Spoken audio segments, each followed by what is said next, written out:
Howcee Internet Radio. We're expecting some calls this morning.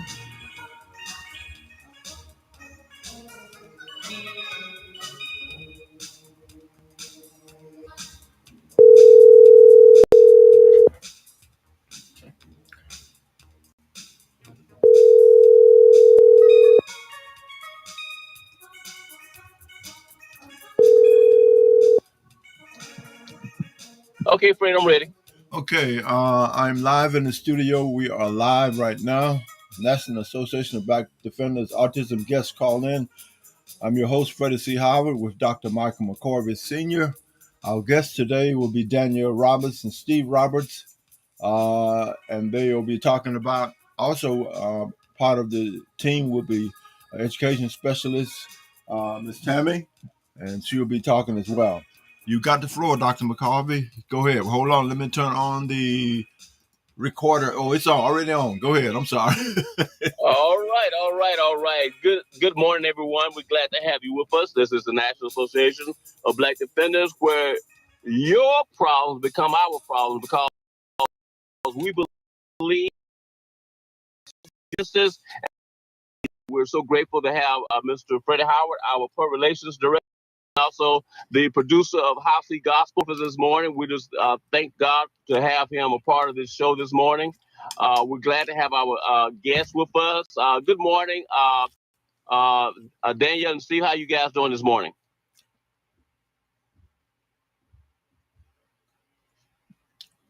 I don't hear him. I don't either. Steve, Danielle?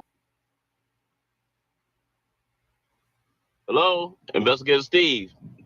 Investigator Danielle? Are y'all there? You call them on your end? Freddie? Huh? Did you call them on your end? No, Did they call in? Okay, well, see, the only thing is there's only one line in, and that's your line.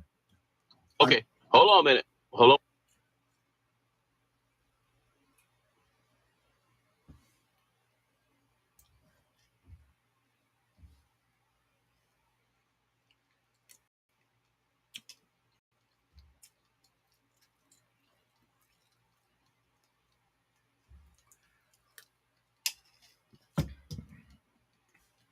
Stand by.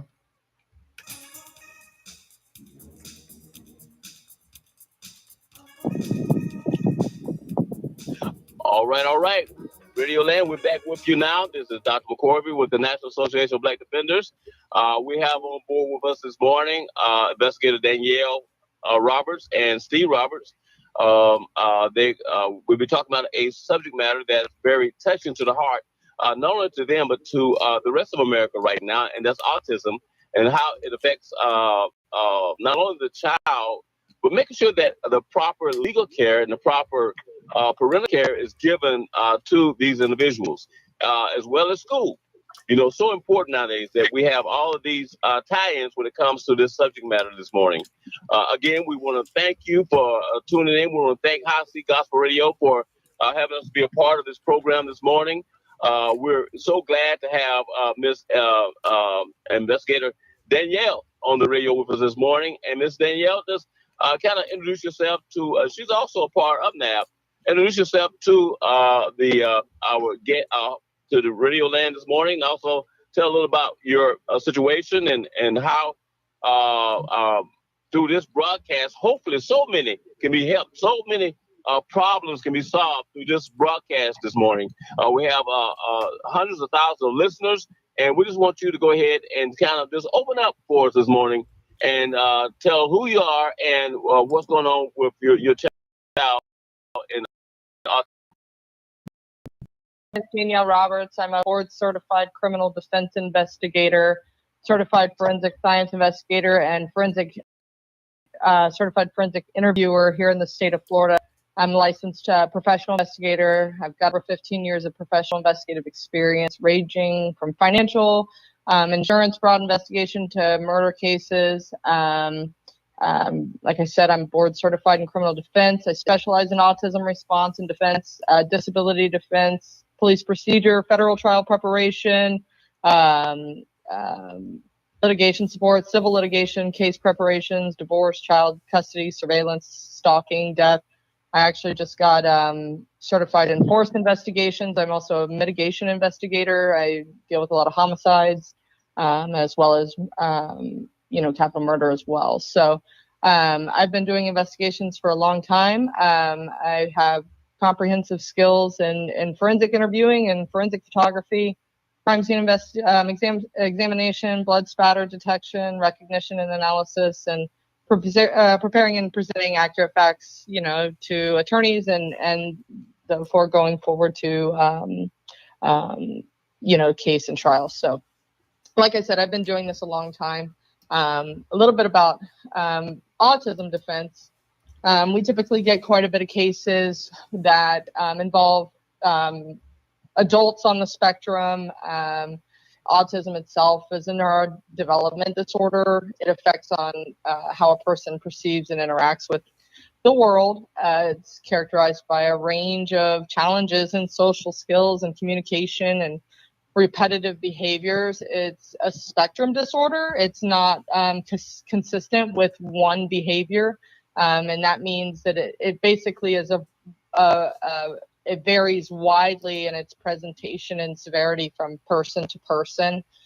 Some individuals with autism may have significant difficulties in communication and social interactions, while others may have exceptional abilities in specific areas like music, art, and mathematics, which a lot of people have heard that, typically a lot of your people on the autism spectrum, they're very intelligent. They're amazing people. Going a little bit personal, I have 3 children in my home who are autistic. And then I have a 4th child who is not. So I live the autism world daily, and they're all different. I have 2 girls that are on the spectrum and 1 boy on the spectrum. And my son is a little bit more severe than my girl.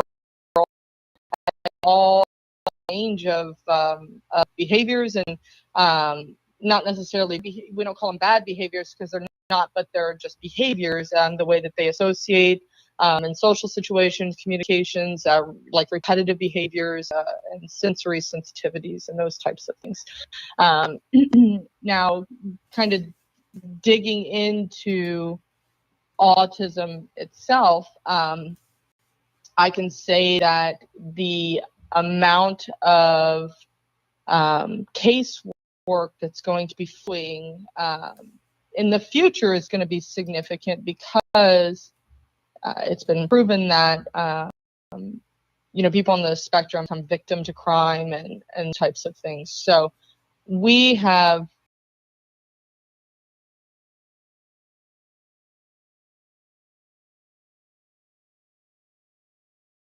with those on the spectrum. My course hasn't been released yet. We're in the process of finishing that up, but it'll be available to attorneys and investigators so they know how to properly work with somebody who's spectrum if they come into the judicial system. But me personally, kind of go into a little bit of a case that is dear to my heart because it involves my child. My oldest son is in a school that is specifically designed for children who are on the spectrum. They don't have any other, they do have other comorbidities, but they don't actually have other children who are not on the spectrum. So the school is an autism school. It's a charter school out of Martin County. And my son has been a student there since September of 2022. After years of trying to find a school that would fit his needs, we came across this school, and they were able to help us out, and was accepted, and we moved him to 4th grade, and he's been doing great. All the data that I have received from school is that he is thriving and he's doing well. I've never really had any bad reports. Obviously obviously he is autistic, so good days and bad days, but they have always had a positive spin on those days. And even though he had a little bit of a rough day, these were the positive notes that were in that day. So I appreciate that. But there was one day, May 9th, I'm sorry, of year, where my son,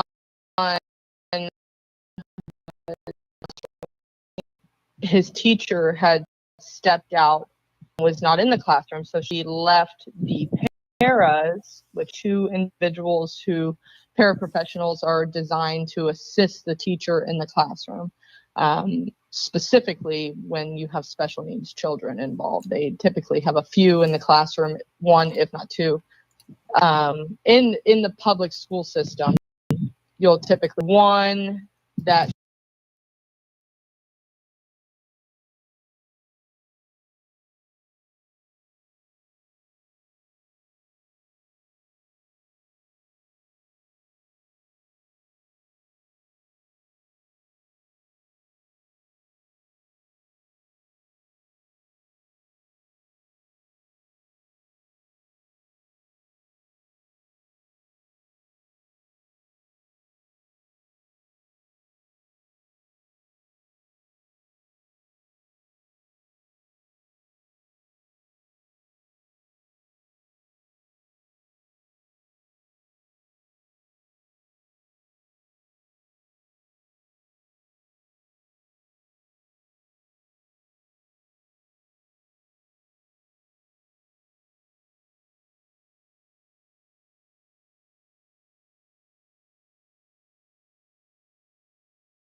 they said that they were going to go ahead and pursue further investigation, in which they did.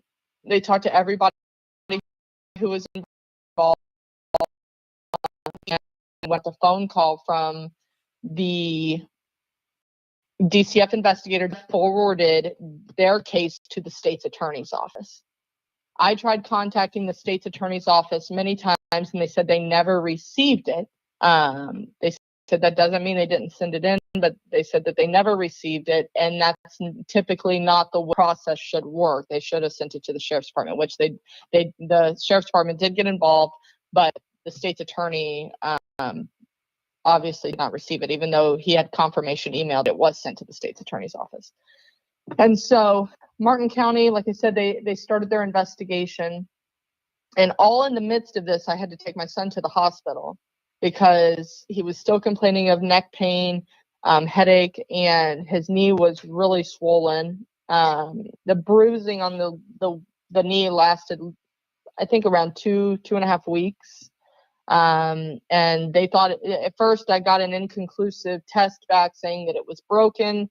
But then they came back with a CT scan to rule out any breaks, but they said it was a really deep knee contusion, and that's what they ruled it out as. They said that everything in his neck at that point was muscular, and that he would just need time to heal on the neck. And so Martin County Sheriff's Department got involved, and they contacted me.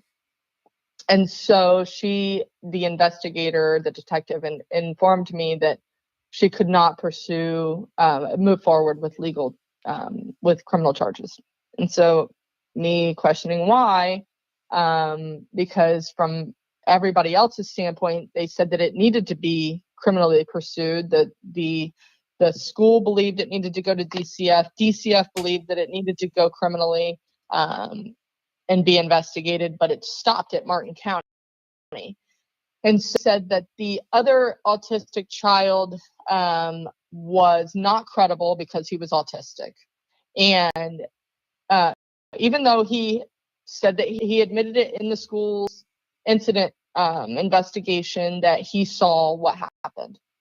And then from my understanding, they did not get CPT involved, help a child protective team to help with the investigation on that end for interviewing a child.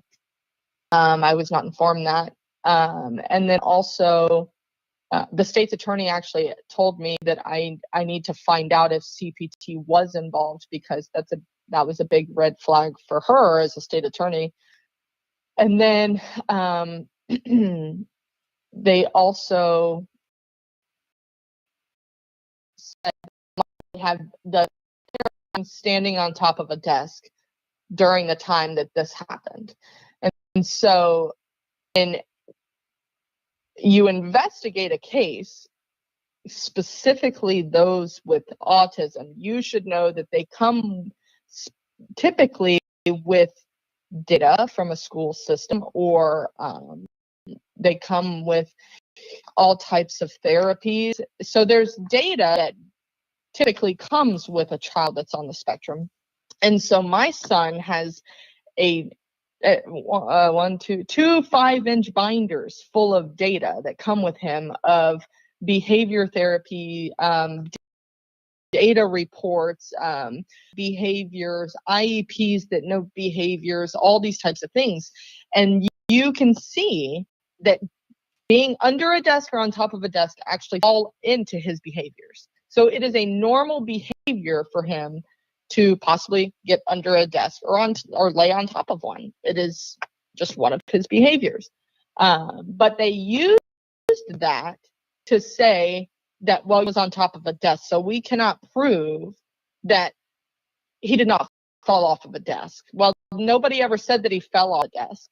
That's not stated in any investigation. She actually said that he tripped and fell, while the other student said that she heard him say, "Get off of me," and she saw him on top of my son. And so their investigation did not line up with the initial investigation, where the child felt most comfortable with the original interviewer, which is where he goes, where he would feel more comfortable. Same thing with my son. His story had not changed the entire time. He was investigated by first time. He was investigated by DCF. Another time he did a forensic interview, and he did another interview with the school. So he had been through 4 different interviews, and his stories were consistent. But because they said that this child being autistic was not credible, and them showing my son on a desk, but like I said, we have proven data to support that behavior. The problem is my son's IEP was violated because he was not given the opportunity to take his break during the time he was in school, and he was injured in the midst of that violation. And that's where I'm at today, is to pursue criminal charges. This woman should not be working with the school. DCF has not closed their case. Brought her back. So they said, oh, well, they're not pursuing criminal charges, so we're bringing her back. Even though they were the initial DCF to come in and investigate this entire thing. Well, then they allowed her back. So I got a phone call from them because one of the local news stations reached out to them. So they called me and they said, we just got a phone call from a local news station. And I said, I believe it. I believe it at this point, because when I did a post on a social media page, and it went completely viral here locally, which we consider that, viral here, which is fine, because there's a lot that the county sheriff's department does not pursue. And this being a case of having all these investigations brought forth, no criminal charges being pursued against against the person who hurt my son, is not okay. It's not okay. I believe that he was extremely consistent with everything that happened, and in the midst of it, he just gets thrown to the wayside. Again, this is what happens with people who are on the spectrum. They do not believe, most people who interview them don't believe they're credible. They have a voice, and it's not okay, because my son is articulable and he can make anything happen just as much as anybody else, and he deserves the dignity that any other person who had been abused should receive. I mean, in reality, if we're dealing with the domestic situation and there's witnesses, and one person comes out and they have injuries on their body, what happens? Somebody gets arrested. And then unfortunately, they have to prove their innocence. And being a defense investigator, I understand that, because I work with people every day who are trying to prove their innocence. I understand that. But when you have hard, factual, proven evidence and nothing is being done about it, then there's an issue. And this is where I'm at. My son, he deserves more than what was given to him. So my spiel, I guess. I hate to take everybody's time, but no. Yeah, this is good. This is where we're at. I requested DCF today. I would like a different agency to investigate it at this point. I believe that I want to move forward with the state's attorney, just looking at it, without having the sheriff's department involved, because the sheriff's department, I don't believe they did their job in this. I don't. It's being a evidence, what happened, having consistent reporting, and then having a child who saw it and then nothing be done about it. So that's where I'm at. Okay, I'm listening, and I'm thinking about from the credibility of you as an investigator who knows about these things. So perhaps they were very much afraid of the authority that you represented, and that you were able to decipher what's bull and what's real, and so forth, their case. So from my perspective as a radio host and as a person, a parent myself, I would continue to pursue. Yeah. Yes, absolutely. Absolutely, because Brother Freddie, what I'm hearing, what I'm seeing is that they have gone wrong in so many instances in this case from day one until to not continue her pursuit for justice in this case would be, just irradical, and I understand her stance for her son in this situation because it's a very technical situation. At the same time, the school system and the law enforcement should have followed the direct protocol, which was not followed in this case as well. And I'm so glad that Tammy's with me this morning. She's going to go into detail on and ask Miss Danielle some questions about some things that should have taken place that didn't take place. Tammy has a master's in special education, and she's been working that field for 29 years. And she's going to just ask a few questions to Danielle as well, and as we move forward. Good morning. Morning.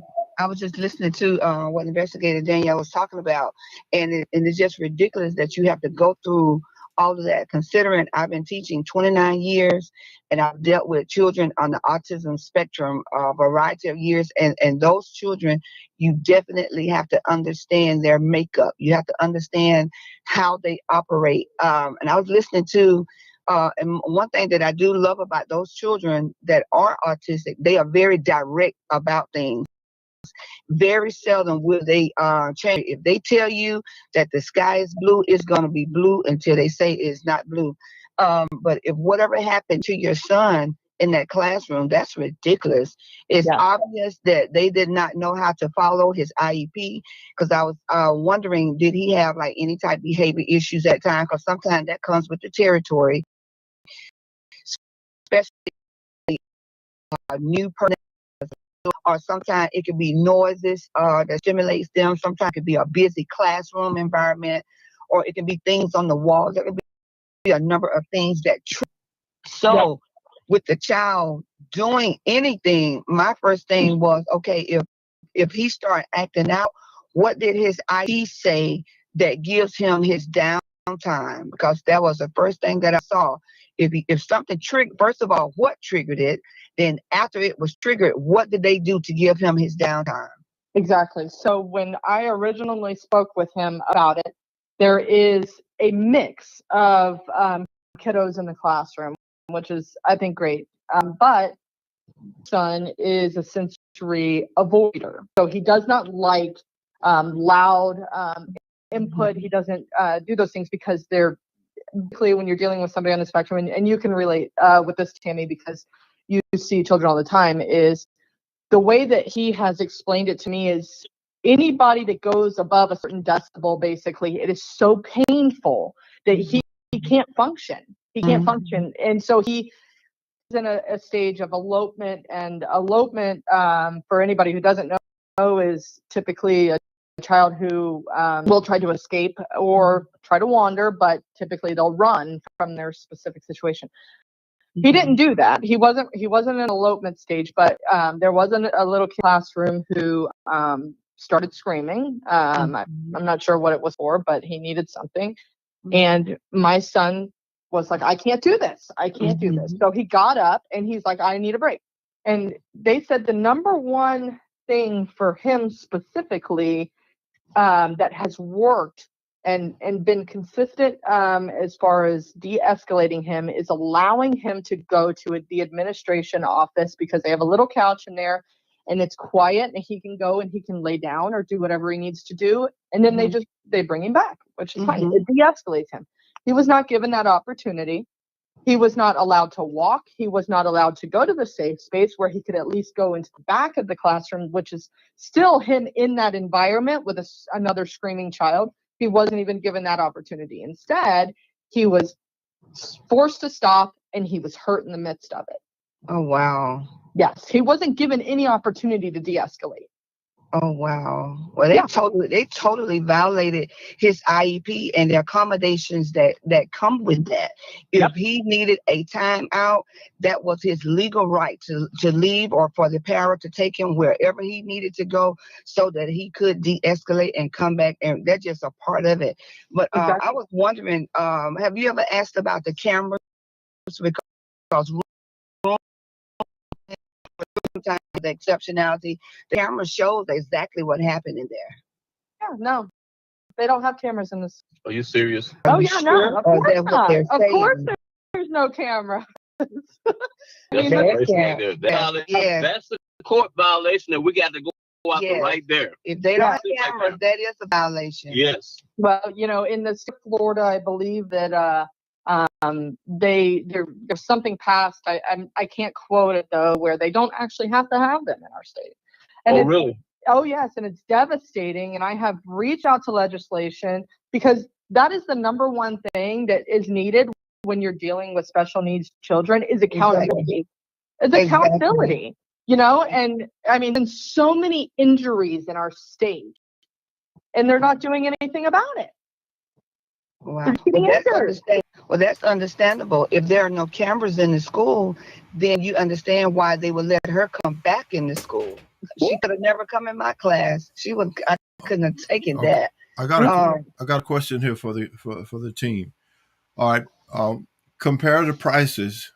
Okay, where your child is being attended and where she is attending as autistic kid to a school where there is camera. Where are cameras? What's the difference in that? I know that's going to behoove a parent or whoever to have the cost to cover that cost. But what's the difference in the place that has cameras and the place that do not have cameras? I believe it comes down to a point of accountability, 100%. Because when you know that you're being, unfortunately, it sounds bad, but when you know you're being watched, you're going to be appropriate. You're going to do the things that you need to do, and you're going to follow what you need to do appropriately.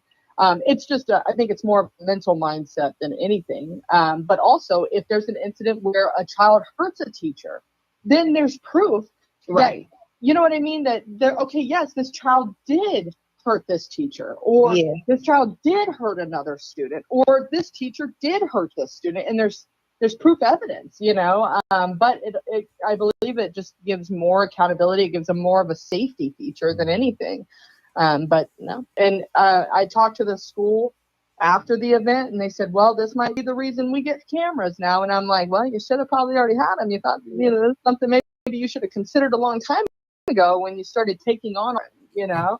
That probably Most So, definitely. there should be a yeah, law in regards to accountability for an institution that's going to be taking care of kids with autism that they do have Yeah. cameras. Otherwise, don't go into business. If you can't qualify and exactly, do what you're supposed to do, uh, don't. exactly. Yeah, make sure Right. we are in the pursuit of what y'all legal as well as professional range for somebody that do take care of kids with autism. Okay, go ahead. I'm sorry. Right. And the parent or whoever, they have to be familiar with these children and understand how these children operate. They really have to take their time to establish a strong rapport with these kids, because you don't really never know sometimes what will cause them to trigger, but you have to be sensitive to it. And so when it comes to the camp, like I've been teaching 29 years and I've had children with autism, and yes, I've had these behaviors, and yes, I've got hit and all types of stuff. But the thing is, my teaching with my children was consistent, whether I had cameras or not. I had relationship with the children, but considering that I did have cameras, they were able to see me on a consistent basis. Even when my children with autism would act out, I knew what to do. I knew they was frustrated. I put myself in that child's shoe. Okay, I'm frustrated. What, I need somebody to help me. That's basically when they act out. It's their way of saying, "Help me, Yeah, just help me. That's all I need you to do. Just help me." And so in Danielle's case, it's just ridiculous that this child IEP says that this child has a right to go to the principal's office or wherever as a form of de-escalating. They totally violated the accommodations That's what they violated. They violated the accommodations that was needed to even help the child to be successful, even though the child was having a moment. So if I were you, I would definitely just stick with this and bring them to get your justice for this. Exactly. Yeah, you know, at this point, this case specifically is a violation of IEP that brought on a personal injury case, and it is a violation that falls under federal law because that is the ADA, and you know, at this point, I want to pursue justice. Now, this isn't the first time he's been hurt. You know, and I don't know if it's going to be the last because people like to put their hands on special needs children. I don't understand why. I don't understand it. These behavior plans work, and I know that specifically because I have outside behavior therapists outside of the school system, and we implement the behavior plans that we have specifically for him, and they work. Yeah. I have seen the decrease in behaviors in my own home because we have implemented everything they told us to do. So I'm talking 40 hours of behavior therapy a week, not including occupational therapy and speech therapy. My son's gone right now with behavior therapists. I mean, this is his life is surrounded by behavior therapy because we want him to be successful.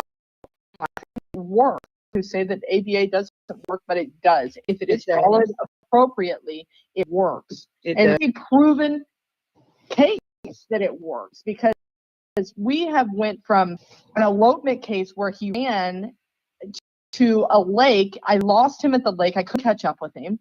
And I had helicopters out searching for him.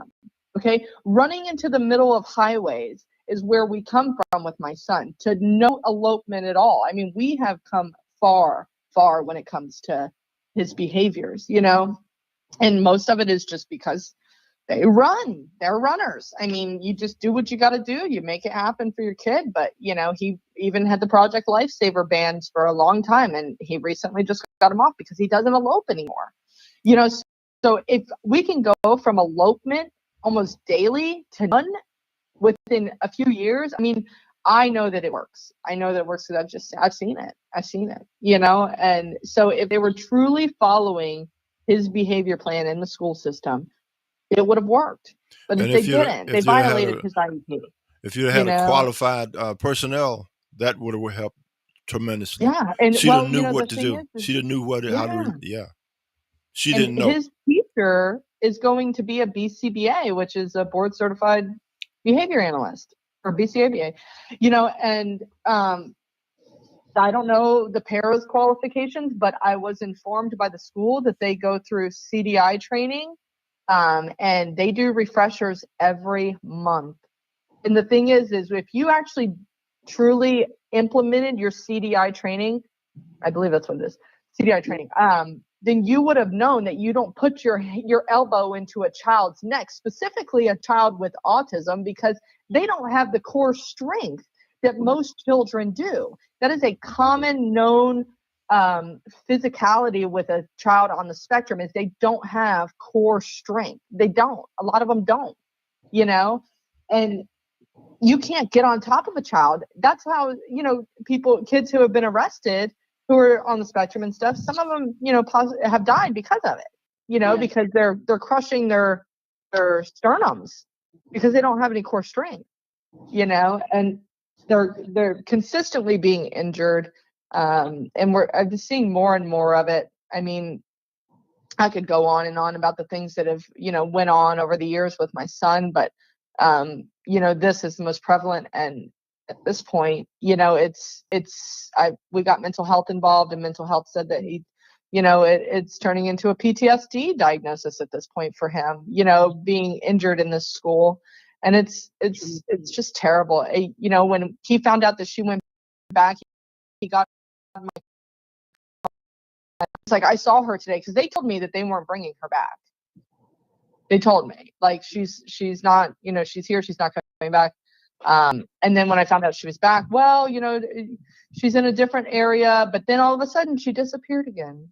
So I don't know. Maybe they let her go completely. He said he hadn't since then. So but you know, I called and, really raised my voice with is you guys are supposed to be the only school around here that is really, dedicated to one, implementing IEPs, and two, working with children on the spectrum. And you failed my son. He was failed in the school system, and it's just terrible. It really is. I really think that, for one, Florida needs to hold more of our educators, specific special needs educators, accountable for the way that they're going about it, because I know many educators, I know many behavior therapists in the schools, and they'll tell you that they're not following their IEPs. They're not.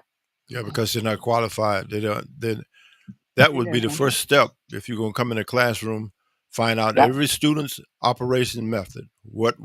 How does this one, her or what, how she, whatever controls. You need to know that so that you can do the right things at the right time when the situation arrives. But if you haven't studied them a record, you can't do nothing. Now, if you come in and have a bad day, you finna automatically bad day every student in your class. Yep. Right. The number one thing with like CDI training too is, for one, mental health awareness. Okay. But for two, crisis de-escalation techniques. They are trained monthly on crisis de-escalation techniques. She didn't do that for him. I mean, you're only required to go through it, I think, once a year, if I'm not mistaken. It's the crisis intervention team training. I believe it's once a year to certify yourself. But this school went actually above and beyond and said, no, we're going to go through refreshers every month. And the administration even told me that they knew that other para was lying. She told me, she said, I looked her dead in the face and told her that I know you're lying to me, that you saw this. But she refused to admit it. Okay. And it's terrible. It really is terrible. Dr. McCorvey, Ms. Tammy, you were to ask her some key questions in regards to violations that possibly triggered it. And you did indicate that how loud noises and stuff would trigger things, but you was going to ask some more questions in regards to the situation. No, she basically answered some things that I was able to hear her say. Okay then. All right. Thank you.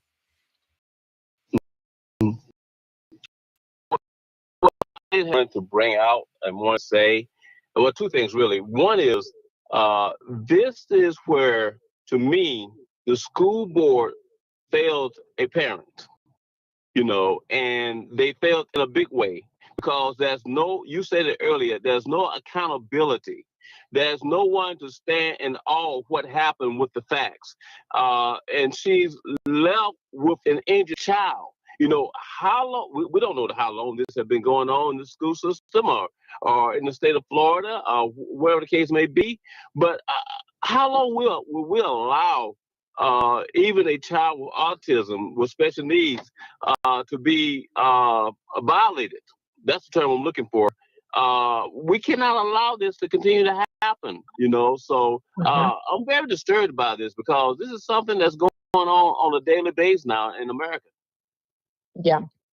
And, another thing too is when it comes to violations of IEPs, you have like failure to provide services, inadequate or inappropriate placements. You have like lack of IEP meetings. I think discrimination or exclusion's one of them. And then, obviously the failure to address like the goals and objectives, which is what we're talking about today.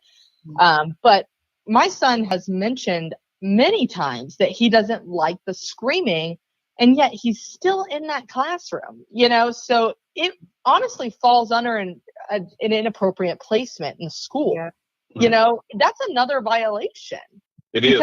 They had other options for him. They even could have moved him out. Them. It could have moved him out of the classroom to a classroom where the kids they might scream, but not as often or whatever. That's something they could have did. You know how I know this is because the next day they moved him out of the classroom. The next day they moved him out of the classroom. Out of the area that was triggering his, wow. I'm like, are you kidding me? They had mentioned to me many times that they were going to do different things with him, and it never was done. Never was done. So they didn't accommodate him. Yeah. This situation. And even with the charter school, it's a charter school. So charter schools are a little different. They don't fall under the the school board, but they have their own board, but they still have to follow the IEP. They still have to. You know, and it's just terrible. It's terrible. Yeah, They think that they can handle things on their own and do these things, and this is why charter schools get into the trouble that they do, because they kind of try to step away from the school board. But if you put them in a regular public school, then if they don't, I mean, they really have to follow it, because the school board is all over them. But charter schools are a little different, but they still have to follow the IEP. I imagine there's a lot of situations where kids are in situations where they are not being progressively improved in the classroom behavior and stuff like that because of things going on, because there isn't qualified people around. How can you begin now to kind of go through the system and begin to pick out all the red flags schools are violating and having situations? I imagine if you find a school where there's all the time about something, that's a red flag right there. You need to, It really is. In other words, you red flag them schools, you red flag them institution that is in the business is supposed to be handling kids with autism, but they are not, because they're not qualified. So they are just screwing all the time. Yeah. And I won't even really get into it, but I mean, this is just schools that have to follow the IEPs. I'll tell you what, the private school sector here in our state is absolutely terrible. Absolutely terrible. Yeah, because I've never seen anything like it. Because these children, specifically children on the autism spectrum, they come with a grant, a big grant. They all do. They all come with it's like, I think, $12,000 a school year, and these public or private schools have turned themselves into babysitting services, so they can collect $12,000 per child. Ooh. And I've seen it done over and over and over again, where they just get all the nonverbal kids into one little school, the ones that can't advocate for themselves, or your lower functioning ones who cannot advocate for themselves, and they turn it into a babysitting service so they can collect thousands and thousands and thousands of dollars. Well, let me ask you this. Let me ask you this. I took the time, probably about 45 minutes prior to the broadcast, to go through on the internet schools dealing with ABA programs in North America. Which have had the opportunity to? I know you've been looking around to maybe find another place for your child. I know she's making progress. He's making progress now, but what are you doing now to continue that progress? So right now, this happened at the end of the school year. So it was perfect timing for us to transition into summer, to try to make the decision on what we're going to do next. As of now, he's still enrolled in the school. He's in a different classroom. It's called Ingenuity, completely different part of the school, a computer-based program, and the staff on that specific is, they're actually really great. And so that's where he's at for now. But over the summer, he's getting a lot of mental health therapy. We've worked with neurologists now to possibly even try to rule out seizure point. I don't know if we don't know if he's having them. We're waiting on all the testing and stuff, but we went medical with everything to rule out everything for him, because the big thing going on in the school, well, we believe it's behavioral, we believe it's medical. Well, I will make sure that it's not medical, before we come back to school, so nobody can, this is a medical issue for my son, rather than wanting to throw out the fact that you guys have to accommodate him, with the behavior end of things. We haven't, like I said, we haven't moved the school. I'm going to pursue all of this while he's there, because we want to see the change while he's in the midst being monitored by us and outside behavior therapists, types of things. So we've gotten quite a bit of people involved, at this point. So if we decide, the only route that we would actually be able to take is to move him into a full public school setting. And that would take a lot to do for him because, you know, it's changing.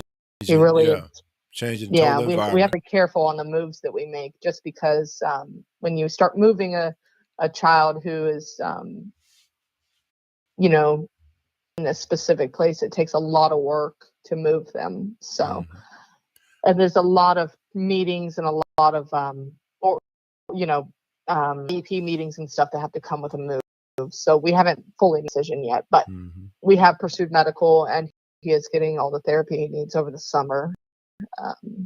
When he'll be okay. So you've had years to look around and be involved in it, and I took in about 45 minutes to an hour to search the internet, and that's just external. But one that caught my attention is keyautismservices.com, and I don't know if you know, it has large place outline states and stuff that it covers: Tennessee, Georgia, North Carolina, Colorado, Texas, Illinois, and other places. But that's just one that came to my attention, so I just bring that up. But you have things that you benefit your child. Yeah. All right. Yeah, Key is they have a lot of facilities all over nation, if I'm not mistaken. Yeah. Ours does too. Ours is a really big company as well, and they're all over. I think all over North America. It's because we follow, and we've had the same behavior analyst now. I'd say we've had him for 4 or 5 years, and he really has done an amazing job with helping shift behaviors in my son. And like I said, we have come so far for him to happen, for him to backtrack, because he backtracked. He regressed a lot. And so we're trying to get him back to where he needs to be. Even, like I said, he would come home. This is a key point too. He would come home several times, I'd say since January. He'd wake up with a headache and all these types of things, but he never told me what was going on, because later on we found out that this has happened more than once, with him to the ground and her elbow going in neck. This has happened more than once, and he never told me. And the forensic interview asked him specifically. She said, why didn't you tell your parents? And he goes, I don't know. I just didn't want to bother them. I didn't want to burden them with it. Breaks your heart as a parent, because you're like, you should know that you can tell us everything, because you got to really show them, like, we're here to fight for you, because this is all I've been doing for years, is fighting, to make sure that you're getting everything you need. And for him to feel that way just breaks my heart. When I looked back at the data, because he comes, like I said, he comes with data sheets. So when behaviors would spike, I'd noticed that he'd come home with these. And so we were like, okay, it makes sense that during that time that these, whoever it was, and he said it was this specific person, but with her putting her hands on him, he would go into spikes later on. And I'm like, wow, like it all started to line up for us, when I started looking back at everything. And I think I got one incident report from that school, one incident. And it was very minimal. He wasn't hurt or anything like that. But something happened on the plane like that. But he told me that this has happened 2 or 3 times since January. Now that I was able to finally talk to him. And it really breaks my heart for him. It really does. And he's not the only one. There's a lot of nonverbal kids in that school. And if it's happened to any of the other ones, I pray that it doesn't continue. I really do. Well, I know you are, and your husband are dealing with it and praying and to make sure things happen right. Just from my perspective, as a parent, just making sure you understood him. Okay, son, tell me. Yep, and that's what we told him. We said, we really have to. You need to tell us everything, and he's usually really good about that. So I was just surprised that he had just kind of been keeping that from us, you know. But and about the same time that this started happening was when we had to get mental health therapy back involved, because he started telling us, I'm just so sad, I'm depressed, like all these things. And the mental health therapist, she kind of gave me the dates of when we, you know, reached out. She said this is about the same time that the data started spiking too. So because we've all looked over it, and yeah, it really shows like he was really trying to reach out, but you know, I guess in his own little way, you know. So he's articulable about it now, though. I've had the opportunity. One day out at the school, I run a fishery and gardening and aquaponic unit and food and stuff like that. And there's one kid, just one, in that school that comes out with her teacher, and they come in the garden and they harvest and they do different stuff. So I have an opportunity to show him how to harvest collard greens or harvest whatever that's we're growing in the garden. But that's my interaction with a kid with autism. Yeah, I mean, these kids definitely need, you know, people to be there for them and to advocate for them. You know, and I found I had been asking the school. I said, please just let me bring in my therapist to the school, my behavior therapist, and just you know, just I'd been asking and asking. They said, no, we've got it. You know, we've got everything here. You know, that he needs and those types of things. But now, you know, they don't want the outside eyes in there. That's the whole thing right there. The whole thing. Yeah, they don't want no one to know exactly what's going on in that particular school. That's what's going on. Now, also, what came across my mind is that we got to pour into our legislature. We got to pour inside Tallahassee. We got to pour inside our congressmen. You know, about the situations and disturbances that with the school systems across this country.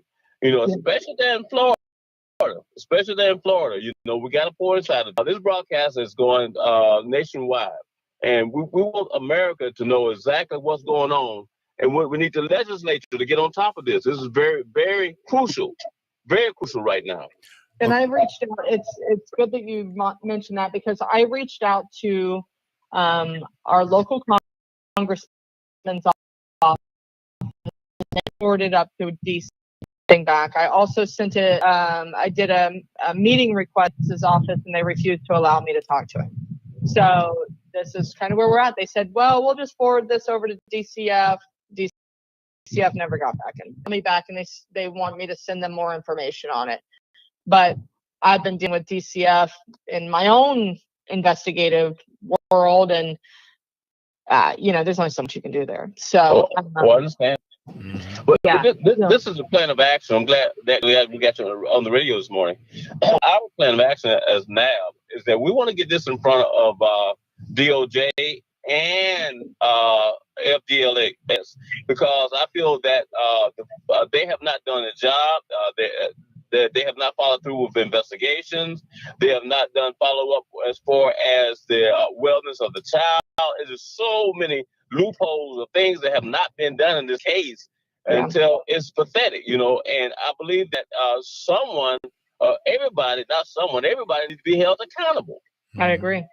And there is nothing that has been said in this hour and 5 minutes interview that cannot be made public. It is absolutely go from my perspective, and I hope from everybody that's involved. Once this is uploaded to the website there at NAB, it is free. Michael, y'all could do whatever you want to with it, and I'm going to put it on all of my platforms, and hopefully we can push it to the point to get in front of somebody that can begin to hold Florida accountable. While he's woke about everything else, he need to be woke about his own system. But anyway, thank you. I appreciate that. Yeah. Okay. We ready to wrap up? If there's no more to add.